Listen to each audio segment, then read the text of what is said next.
First, do roll call. Actually, back up, sorry. This is a conditional use application 2020-20 for Viasat Dish Facility located at 7 Ridge Street, Hendersonville, Canonsburg, PA. In attendance this evening, Supervisors Fisher, Egizio, Fleer, Cassiola, and Savavic. Do you want us to read people in there? Anybody who wishes to testify tonight, please stand, raise your right hand. You do solemnly swear the testimony you're about to give this body will be true, the whole truth, not by you, but the right. Yes, I do.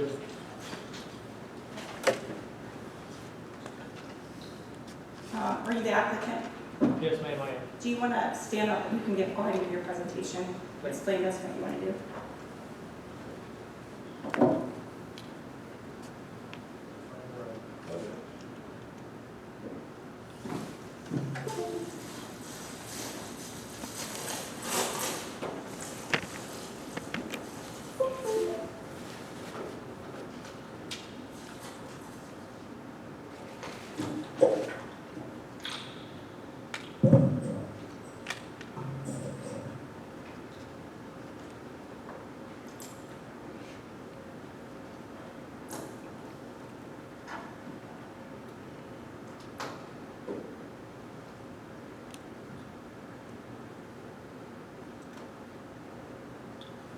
For the record, my name is Randy S. Jones. I'm here on behalf of Viasat, which is located at 349 Inverness Drive South in Englewood, Colorado. This is our third hearing for the board's here in Cecil Township, and I just want to briefly go over what we're trying to do here. What's your position? What's your position? I am the project manager with the company.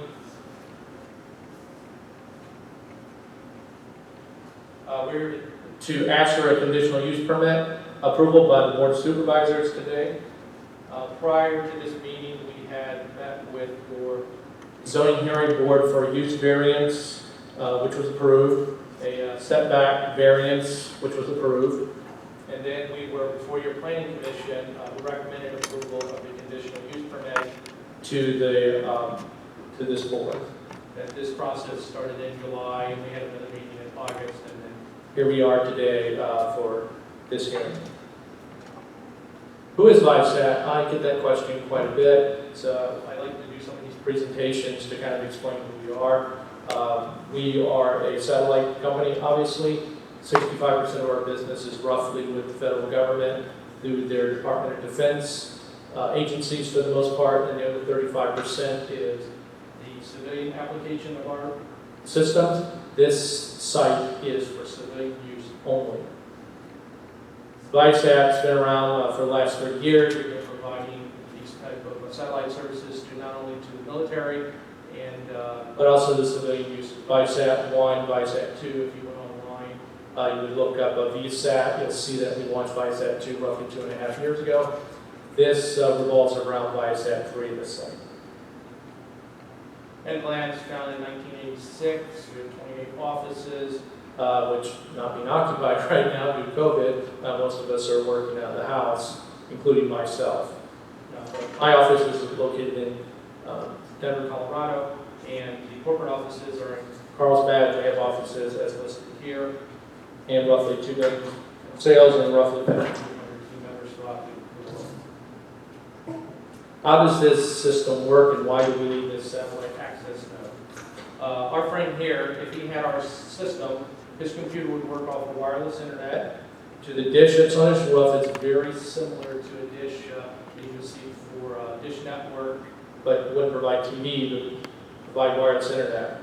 As he's traveling to wherever he's trying to get to the internet, it goes to the satellite, which will be launched next year, down to the satellite access node that we're talking to you here tonight. There's hundreds of these sites throughout the United States, and this is just one of many. It travels to wherever he's trying to get to the website, down a fiber line, which is out there, Zayo is the provider, back down the fiber line, back to the satellite access node that we're here talking to you tonight, back with the satellite, back to the dish, back to his internet, back and forth at speed comparable to the cable companies or to the DSL folks.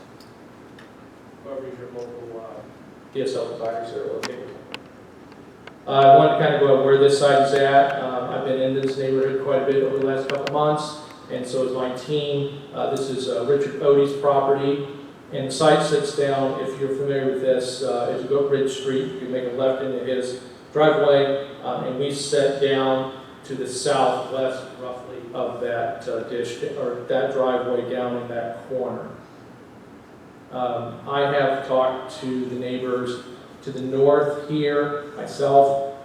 She is fine with it. I talked to the neighbors across the street, so is Mr. Odie. I'm sure he's talked to his neighbors there, but I wasn't there when he did that. And I have also talked to some of the neighbors down at the bottom of the hill. We have not run into any objections, as far as I know. There's still no objections as of last week when we asked. This is an up-close site. We have it staked off out there. Now. Mr. Odie has not mowed the grass, or we staked it off to leave those stakes alone. That grass will be cut, and we'll be building there. Current use is open land on that property right now. Here's some more pictures. I get the question many times, why do you choose a particular property? There's many reasons, but one is there's fiber there. There's two important pieces that, and three I should say, but number one that would make my team approach Mr. Odie or any other landlord is there fiber there? There is. Is there a power source there? There is. These pictures show that. And then is there a willing landlord? When we approached Mr. Odie, obviously there was. We do have a contract with him to lease space. And you can see the fiber, and you can see the power source that is there, the existing transformer. We've already talked to the power company. We can use that. So it's just bringing power down that line to our site. This is more of a layout. How is the site being laid out?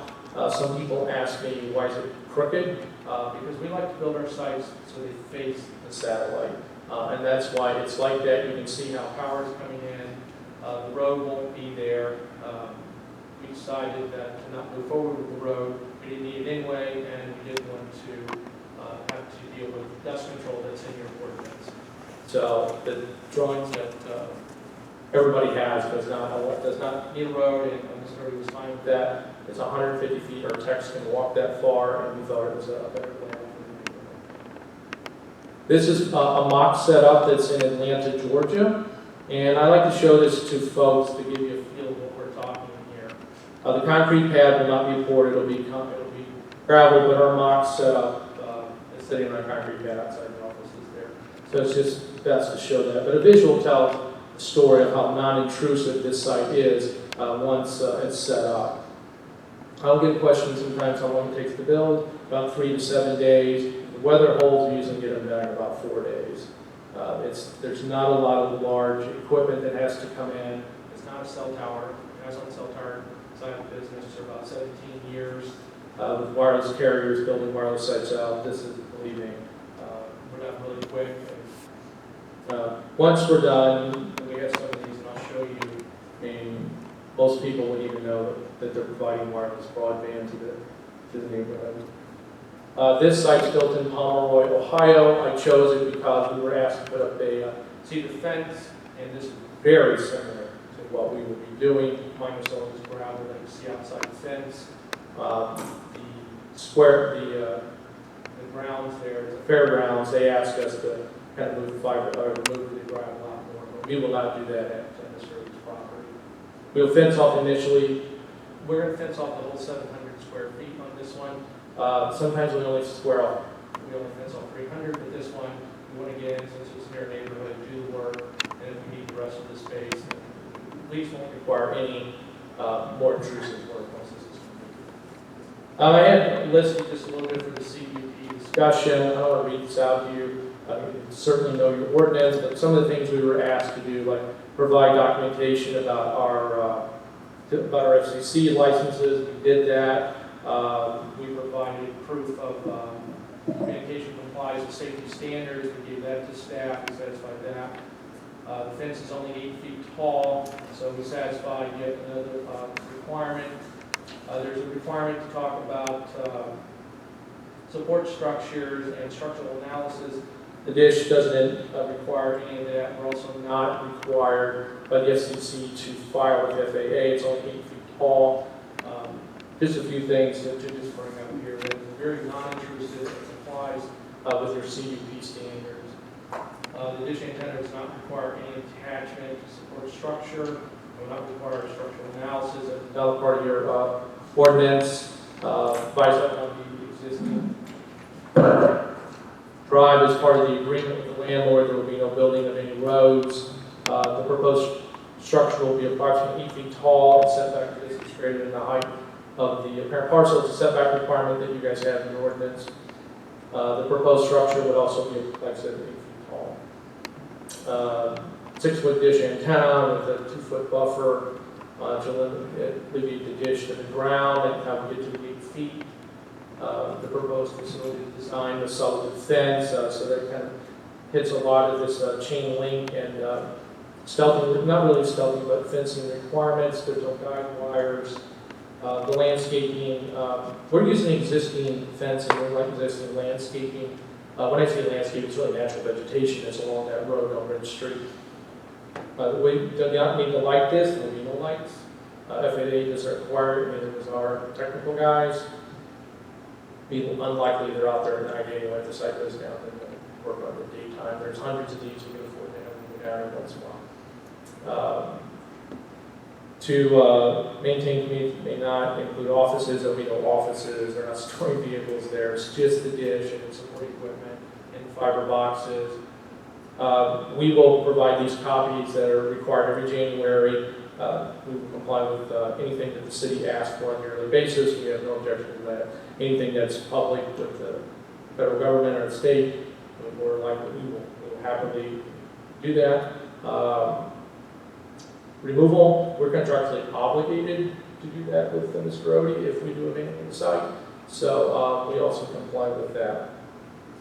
Our conclusion is that Viasat's proposed satellite access network complies with all standards set forth in the Township Code. Planning Commission agreed. Has no negative impact upon the surrounding neighborhoods. We respectfully ask for the supervisors to approve a conditional use permit and allow the company to move forward with the building process. It's a win-win situation. Like I said, it provides wireless broadband internet to folks who don't have access to it any other way.